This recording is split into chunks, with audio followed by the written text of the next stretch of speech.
네, 안녕하십니까. 메타미디어 포럼 미디어연대 상임대표 황우섭입니다. 메타미디어 포럼은 미디어 문제를 연구하는 분들의 모임입니다. 그리고 미디어연대는 언론 시민단체입니다. 오늘 이 두 단체가 함께 이 토론회를 주최했습니다. 최근 글로벌 OTT와 빅테크 플랫폼이 주도하는 새로운 미디어 질서에 대응하기 위한 바람직한 미디어와 ICT 거버넌스 정책에 대해서 많은 토론이 있었습니다. 지금 현재 정치권에서는 정권 교체라든가 정치 교체가 어째 얘기가 많이 나오고 있습니다. 저희들이 봤을 때는 미디어 거버넌스 입장에서 봤을 때는 시대 정신을 구현하는 시대 교체가 필요하다는 생각을 가지고 있습니다. 미디어 문제는 결국 미디어인들이 풀어야 합니다. 그러기 위해서 미디어에서 가장 기본적인 두 축인 송신자와 수용자가 제 역할을 수행해야 합니다. 그러기 위해 먼저 미디어 거버넌스 시스템은 송신자인 미디어인들의 전문직주의를 강화하고 미디어 전문인들이 업무를 잘 수행할 수 있도록 도와야 합니다. 수용자 면에서는 능동적인 수용자, 즉 액티브 오디언스가 되도록 도와주는 미디어 거버넌스 개편이 되어야 합니다. 그래서 이 자리를 빌어 저는 오늘날 신뢰를 잃고 있는 미디어가 제 역할을 수행할 수 있도록 1년에 한 번 미디어와 관련된 분들이 미디어 사색 주간을 펼칠 것을 제안합니다. 곧 새 정부가 출범합니다. 오늘 토론회에서 새 정부의 바람직한 미디어와 ICT 거버넌스 정책 방향을 진지하게 짚어보고 글로벌 미디어의 새로운 질서에 대응할 수 있는 미디어 거버넌스 시스템의 해법을 찾을 수 있기를 바랍니다. 오늘 사회를 본 성문대학교의 황금 교수입니다. 언제나 그랬듯이 어떤 정치 권력이 바뀌게 되면 어떤 그런 언론 분야의 어떤 많은 문제점들이라든지 지금까지 드러난 여러 가지 어떤 해결해야 될 점들이 도출됩니다.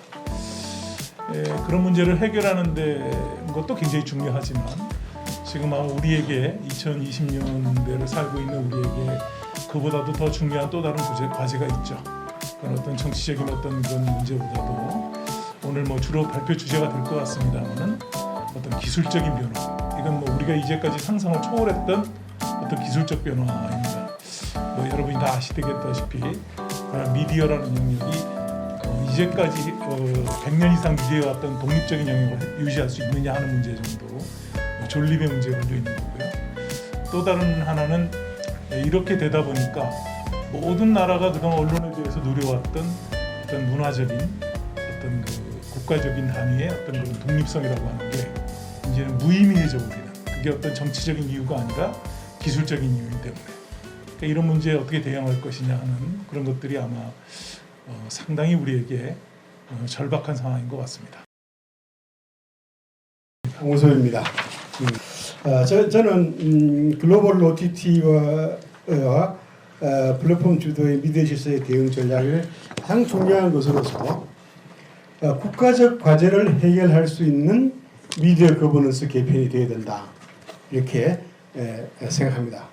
그래서 새로운 미디어 거버넌스 시스템은 글로벌 OTT, 이제 오버 더 탑이라고 그러죠. 인터넷 동영상 서비스인데 빅테크 플랫폼들이 주도하는 신미디어 질서에 대응할 수 있고 우리가 안고 있는 국가적 과제를 해결할 수 있어야 한다고 생각합니다. 우선 지난번에 보았듯이 우리 드라마 오징어 게임이 글로벌 OTT 넷플릭스에 런칭되어 세계적인 신드롬을 일으켰습니다. 많은 제작비를 투자하는 대신에 흥행에 따른 수입은 넷플릭스가 독점을 했습니다. 그리고 우리 문화 콘텐츠 산업 기반이 글로벌 OTT에 종속되고 있다는 우려 등에 아주 많은 과제를 남겨주었습니다. 말하자면 글로벌 OTT와 가파로 대표되는 글로벌 빅테크 기업들이 우리의 미디어계를 초토화시키고 있다. 이렇게 보이는 실정입니다. 그리고 다음으로 다가오는 양자정보통신은 정보사회의 패러다임을 바꾸는 신기술이라는 것이죠. 아시다시피 양자 컴퓨터가 지금 나오는데 슈퍼 컴퓨터에 1억 배 이상의 처리 속도를 가지고 있다니까 어떤지 가히 짐작이 가깝습니다. 그 다음에 인공지능이 향후에 디지털 세상의 모든 영역에 걸쳐서 중요한 역할을 하게 된다는 것입니다. 그래서 양자 정보 통신 시대의 초연결 사회에서 미디어 거버넌스 시스템이 우리의 국가적 과제를 해결할 수 있도록 법과 제도를 뒷받침해야 된다는 것이 되겠습니다. OTT 더 서비스는 민족과 국가 단위로 운영되어 왔던 미디어 패러다임을 글로벌 패러다임으로 전환시키고 있습니다. 외국 자본과 지분 규제도 실질적으로 유명무실해진 것이죠. 방송법, 통신법, 공정거래법, 심의 규정을 실질적으로 유명무실화시키고 있습니다. 예를 들면 오징어 게임을 우리 국내 심의 규정을 받지 않습니다. 우리 방송에 나갈 수가 없습니다. 레거시 미디어에 대해서 기술적인 우위에 있습니다. 그래서 D2C라 그러는데 유통 과정이 단순화되는 겁니다. 그동안 우리는 레거시 미디어는 제작, 편성, 배포, 시청에 이런 다단계 유통 과정을 거치지만 글로벌 OTT 서비스는 사업자, 소비자 2단계로서 유통 과정이 단순화됩니다. 그리고 인터넷으로 되기 때문에 VOD에다가 넌릴에다가 방송 심의 규정을 받지 않으면서 유통 속도는 매우 빠릅니다. 두 번째로 이게 굉장히 중요한 팩트입니다. 소비자 정보의 맞춤형 서비스입니다. 소비자 정보의 데이터 관리가 용이하며 맞춤형 큐레이션 서비스가 가능하답니다. 이게 중요한 겁니다. 이 큐레이션이 있어가지고 그 조직과 내용을 다 알기 때문에 지상파, 레거시 미디어가 따라갈 수 없는 겁니다. 왜냐하면 OTT 서비스는 우리 소비자의 행태를, 수용자 행태를 다 알고 있습니다. 그런데 레거시 미디어는 이것이 어떤 큐레이션 기능도 굉장히 중요한 기능입니다. 4차 산업혁명과 한국 자본주의 총결선 차원에서 접근해야 된다. 따라서. 그 글로벌 OTT 문제는 미디어 단계를 넘어서 4차 산업혁명 및 경제주권 차원에서 인식하고 접근해야 미디어 산업을 진흥하고 문화를 지킬 수가 있다고 생각합니다. 따라서 글로벌 OTT와 가파의 대응 문제는 한국 자본주의 총결선 차원에서 접근해야 한다고 생각합니다.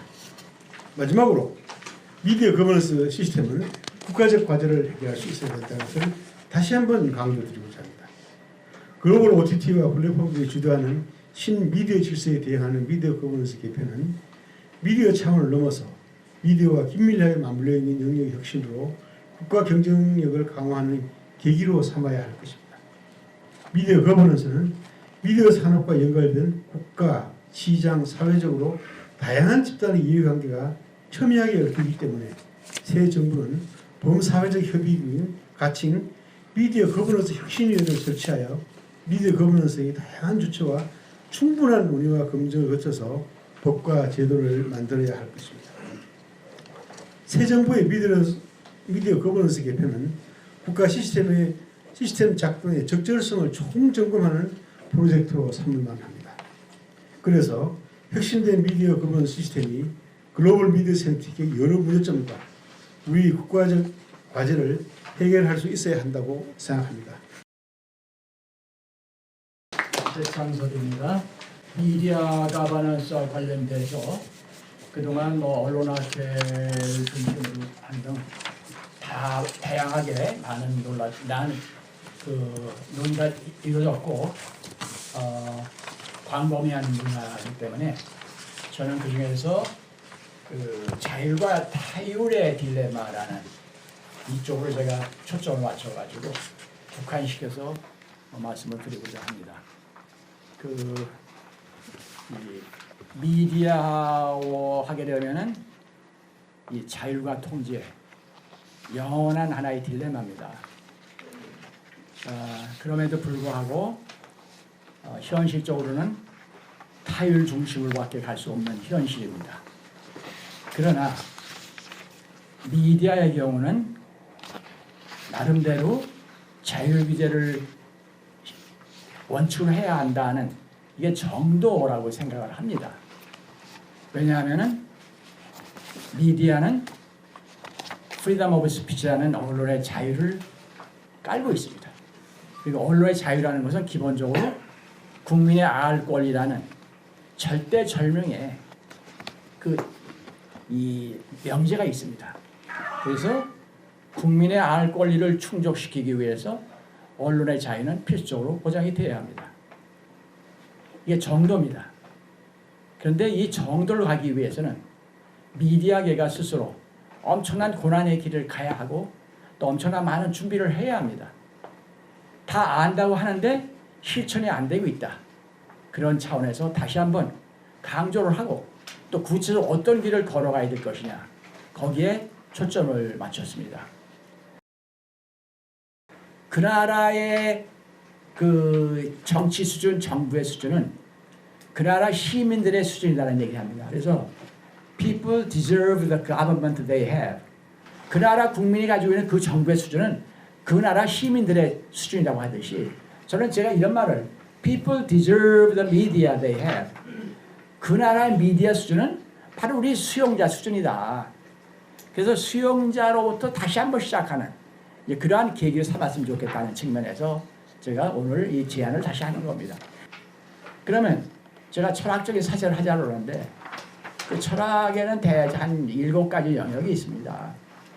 그래서 이렇게 보게 되면은 구체적으로 우리가 활용할 게 많이 있습니다. 처음에 이제 우리가 형이상학이다. 그러면 거기에 이제 소위 형이상학은 reason for being, 존재 이유예요. 자, 우리 미디어가 왜 존재해야 되느냐? 신문이 왜 존재하고 내가 언론인이 내가 미디어계에 왜 종사하느냐? 내가 왜 편집장이 됐느냐? 내가 왜 사장이 됐느냐? 이거에 대한 고민을 해야 합니다. reason for being. 형이상학적인 접근입니다. 그러니까. 그리고 이제 ethics예요. 윤리. 이건 인간이기 때문에 이 도덕성이라는 것은 빼놓을 수가 없습니다. 지금 정치권에서의 이러한 그 모랄리티 타락은 너무나 심합니다. 그래서 이 소위 윤리학을 중심으로 한 우리 규범에 대한 얘기를 다시 한번 우리가 대상임질을 해야 됩니다. 그 다음은 가치론입니다. 핵실론. 정말 우리 미디어의 가치가 무엇이냐. 어떻게 보면 우리 인간 이성적인 존재에 인간의 정신생활의 중심이 바로 가치론입니다. 인간만이 가질 수 있는 거예요. 과연 우리가 미디어에 무슨 가치를 가지고 있느냐, 뭘 주고 있느냐, 뭘 부여하고 있느냐, 수용자의 가치는 또 무엇이냐, 뭐 등등을 해서 우리가 정말 가치에 대한 얘기를 한번 해야 됩니다. 우리 일반적으로 지금 가치하게 되면은 이 권력과 명예 부예요. 거기다 가치를 두고 있습니다. 권력과 명예 부. 근데 그 권력과 명예 부를 왜 의도해야 되지? 이게 없다 보니까 청와대 수석이 돼도 또 딴짓하고 있어요. 내가 청와대 수석의 권력을 잡았는데 그 권력을 뭐로 쓰는 것이지? 소위 value orientation이 안 돼 있어요.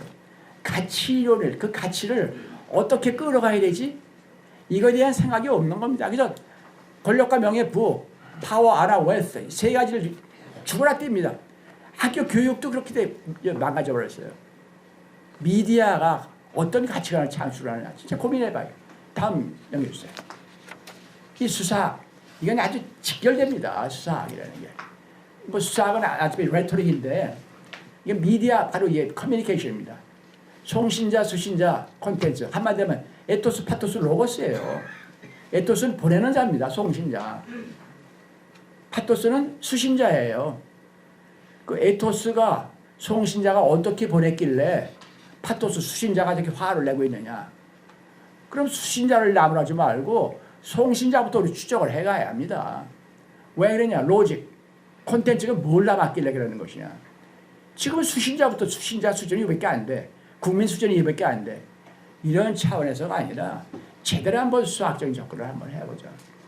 그리고 그 논리학. 결론은 로직 얘기해줍니다. 논리학은 아규먼트에 대한 지금 정치권 지금 뭐 출마하는 사람들 보면 그 아규한 거 보면요 정말 이게 가관이에요. 가관.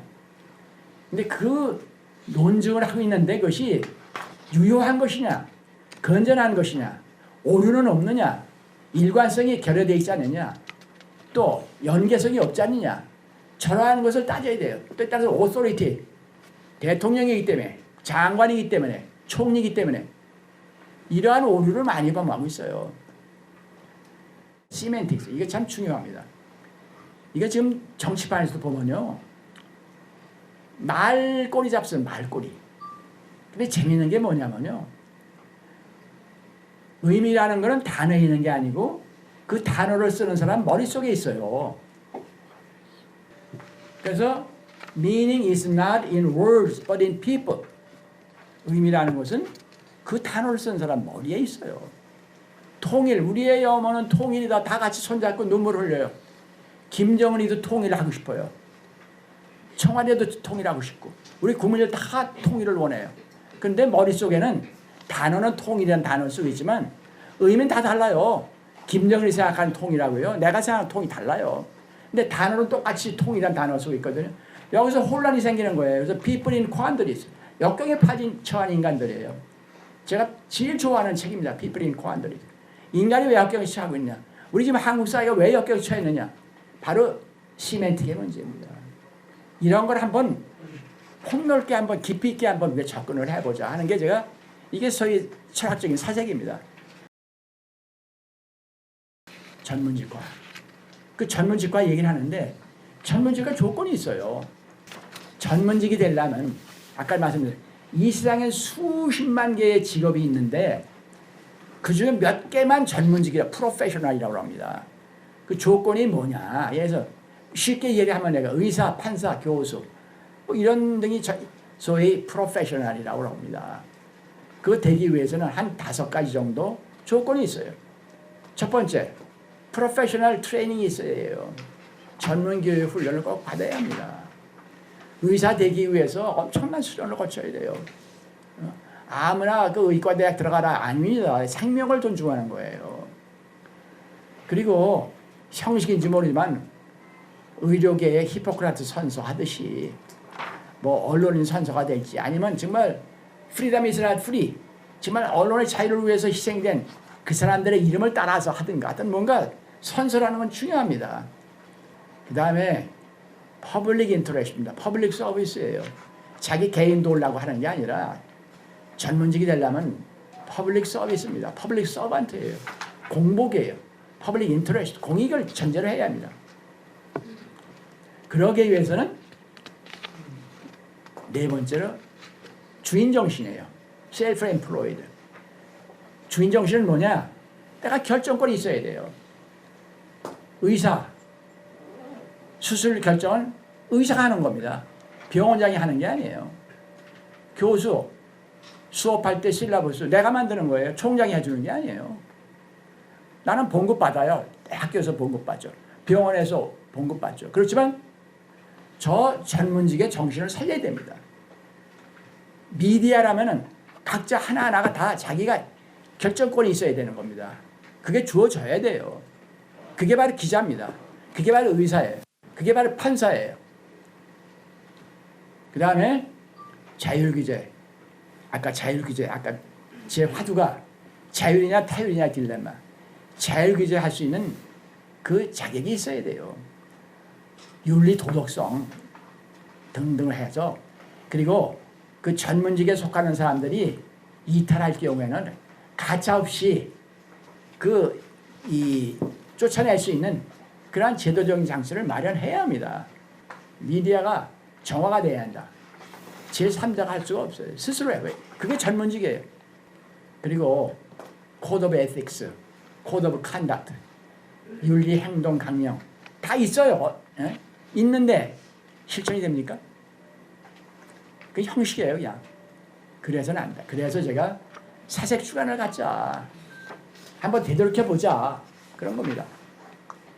지금 말씀드린 이거를 제가 think week는 절대적이에요. 꼭 있어야 돼요. 그래도 적어도 한번 1년에 한 번 정도는 고민을 해야 합니다. 나는 이 자리에 왜 서 있는가? 내가 왜 기자가 됐으면? 내가 왜 PD면 됐느냐? 내가 왜 사장이 됐느냐? 내가 잡지사를 왜 운영하느냐? 고민을 해야 합니다. 그래서 우리 인간은 생리적으로 맨 밑에 보게 되면 음식을 먹어야 돼요. 물도 마셔야 합니다. 공기도 마셔야 돼요. 생리적으로. 또 하나 필요한 게 question. 질문을 던지는 게 우리 인간이에요. 사색하는 동물입니다. 그러니까 fuck예요. FAWQ. 그래서 우리는 질문을 먹고 산다. 질문을 던지면서 사색의 길을 걸어야 한다. 적어도 전문직에 봉사하면서 미디어를 운영한다면요 질문을 통한 사색에게 질문을 먹고 살아야 돼요 스스로가. 예? 그래서 저 앞에 제가 위에 unique라고 했어요. You need questions. You unique. unique라는 걸 제가 제안합니다. 사색하는 질문을 던질 줄 아는 그런 인간으로 돼야 돼요. 시간 넘기지 않았습니까? 저는 죄송합니다.